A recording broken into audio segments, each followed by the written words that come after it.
and I'm a lecturer in LG Polytechnic Architecture Assistantship. Welcome to this video series of our subject Architecture Design. So today we are going to understand the development of design in single volume unit.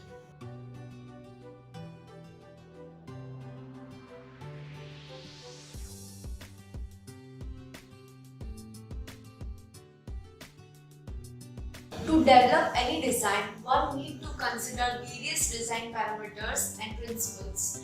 This includes various conceptual alternatives of that particular use. Also, different creative ideas to be done as process. All these ideas and concept can be drawn and shown in sketches.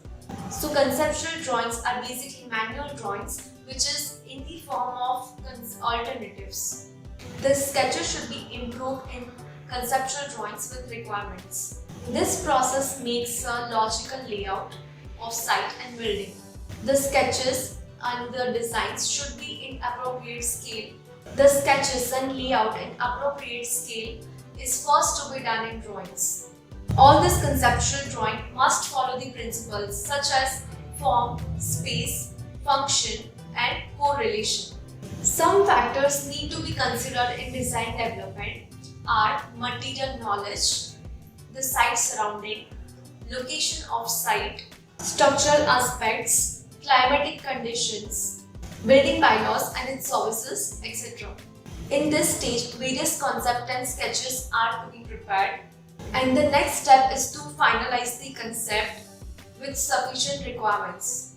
So this leads to a specific form, which is a primary tool for any designer.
Next is to finalize one concept from all the alternatives and leads to the next development process.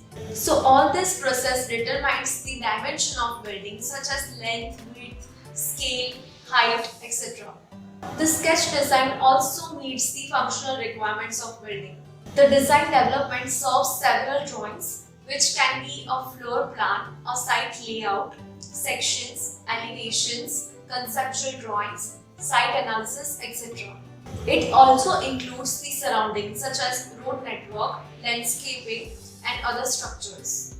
All this drawing shows the specific material which is used, also proper dimensions and in proportion scale.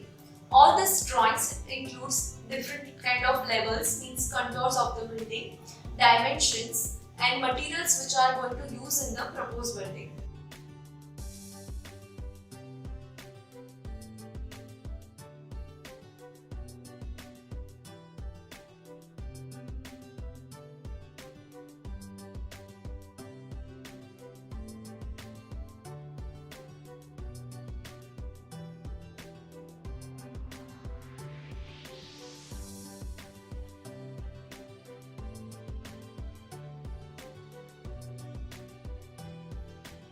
So that's all for now. Hope you like this video. Keep watching. Thank you so much.